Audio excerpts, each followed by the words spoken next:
lawyer who specializes in many things, including data protection and cybersecurity issues, what's one thing you do to protect your personal data online?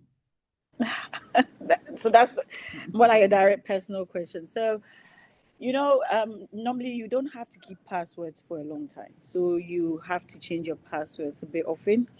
And there's not every Wi-Fi that you connect to. So when you get to the airports, you don't just connect to every free Wi-Fi.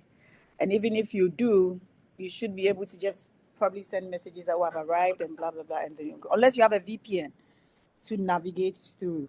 So these free Wi-Fi systems are something that I hardly do. So I'm live, so I can say certain things. But even here, I don't connect my phone to any public Wi-Fi. So those are one of the things. Those are periodic updates of your password.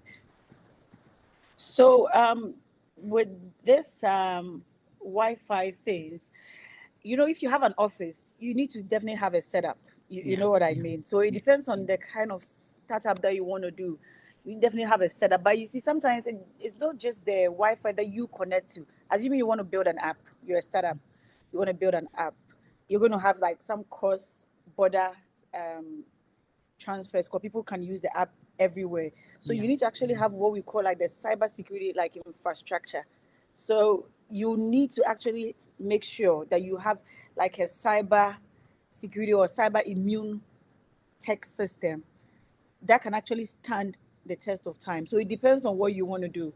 So if, for instance, those doing blockchain, now you realize that blockchain has been made in such a way that they are in blocks. So in the financial trade, they are all in blocks. So one of the reason why it's called blockchain and is also seen as like a sort of a cyber immune thing is because most of the cyber attack always look for a central point to attack. So that when once they attack the central point, everything goes down. So the whole idea of blockchain is sort of put these financial or whatever you do in blocks so that when there is even an attack on the first block, by the time the attacker moves to the second, it would have been stopped. How Yeah. best are we going to innovate and make sure that data is protected? It's partnership.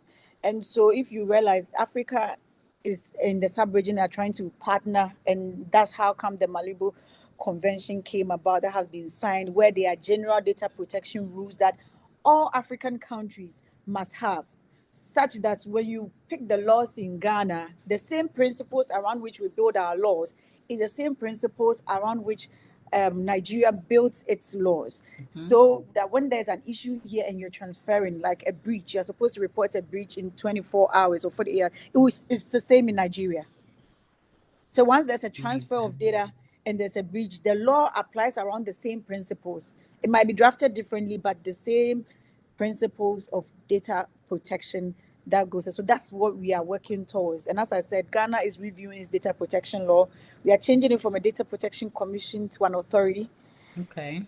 to be able to better handle and get more stuff on board as well. And that's one of the agenda of the Minister for Communication and also the John Mahama administration. So I'm hoping that by end of the year, some of these things will be put in. And once you have an enabling environment with enabling policies, then you're able to enforce and you're able to see results. Okay. The person wants to know what are the most significant cyber security threats that's facing African businesses today. So as I said earlier on, there are different types of cyber threats. So we have the malware, we have the ransomware, we have the social engineering and all others. I mean, and now with the increase in social media, they are able to sort of trail you and know how you operate till the end. And so when you get an email or a text, it's almost like true.